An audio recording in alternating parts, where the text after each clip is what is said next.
Bismillahirrahmanirrahim. Assalamualaikum warahmatullahi wabarakatuh. Alhamdulillahirabbil alamin. Allahumma shalli ala sayidina Muhammad wa ala ali sayidina Muhammad.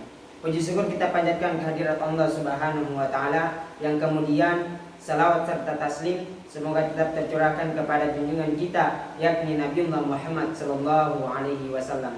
Baiklah, kami dari tim Jimli As-Sidiki Institut Agama Islam Al-Madawarah Makolaka yang kemudian akan membawakan argumentasi kami perihal tentang wacana 3 periode presiden. Perkenalkan, nama saya Abdul Mujahid selaku pembicara pertama, dan kemudian di sebelah kanan saya ada saudara Ahmad selaku pembicara kedua, dan yang ketiga adalah saudara Ikram Jalan Nur selaku pembicara ketiga.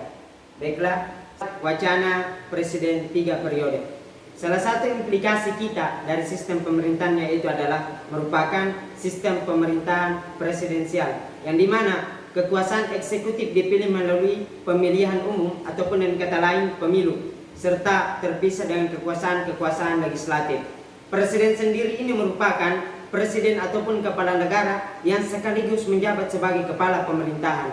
Berbeda dengan sistem pemerintahan presidensial di sistem pemerintahan parlementer, yang dimana mereka sendiri itu dapat memiliki seorang presiden dan seorang perdana menteri berwenang terhadap jalan pemerintahannya sendiri. Ya. Dalam presidensial kita ini, presiden berwenang terhadap jalannya pemerintahan rapi. Dalam sistem parlementer, presiden hanya berhak menjadi sebagai simbol kepala negara. Urgensi pemilihan presiden sendiri yang bersifat kompetitif adalah cerminan dari demokrasi yang sehat selalu, membutuhkan 2 hal sekaligus.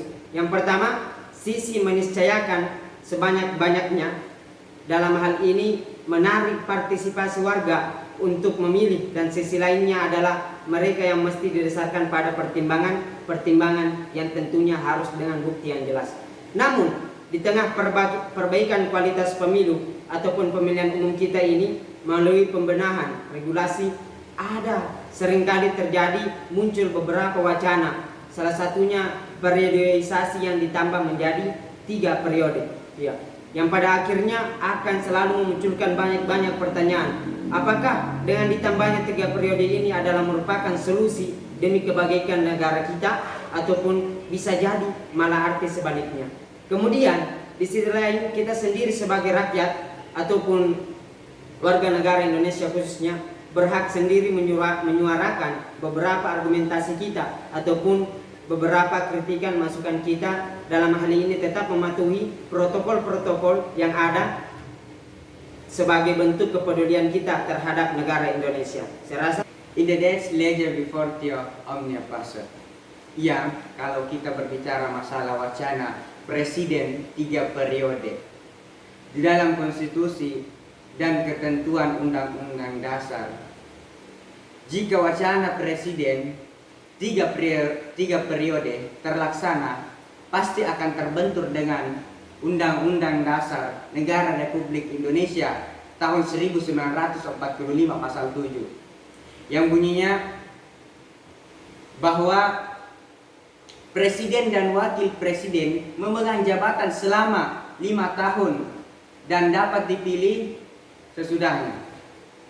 Kemudian jikalau dari konstitusi itu tidak memungkinkan seorang presiden yang sudah 2 periode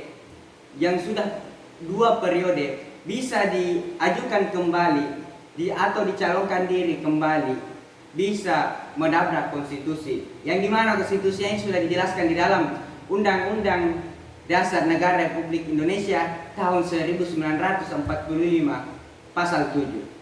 Kemudian ketika seandainya sudah tercapai amandemen itu, kemudian disepakati oleh MPR, pasti akan menimbulkan dampak yang sangat buruk bagi rakyat Indonesia. Salah satunya adalah masyarakat akan kembali lagi pada Orde Baru dengan timbulnya perlawanan dari masyarakat anti pemerintah. Vox Populi Vox Dei. Suatu keharusan yang dilakukan oleh pemerintah saat ini ialah memperkuat fondasi konstitusi dan demokrasi di Indonesia. Seharusnya demokrasi di Indonesia saat ini mengalami kemunduran sehingga menjadi suatu reformasi yang dilakukan dengan membuat haluan pembangunan nasional jangka panjang yang dibungkus dengan produk hukum yang kuat, sehingga setiap pergantian presiden, maka presiden yang baru dalam menyusun program pembangunan tidak menyimpang dari haluan pembangunan nasional yang telah disepakati bersama oleh segenap komponen bangsa. Masalah yang dihadapi Indonesia, masalah dampak dengan yang jelas, terlebih di tengah pandemi COVID-19 seperti saat ini.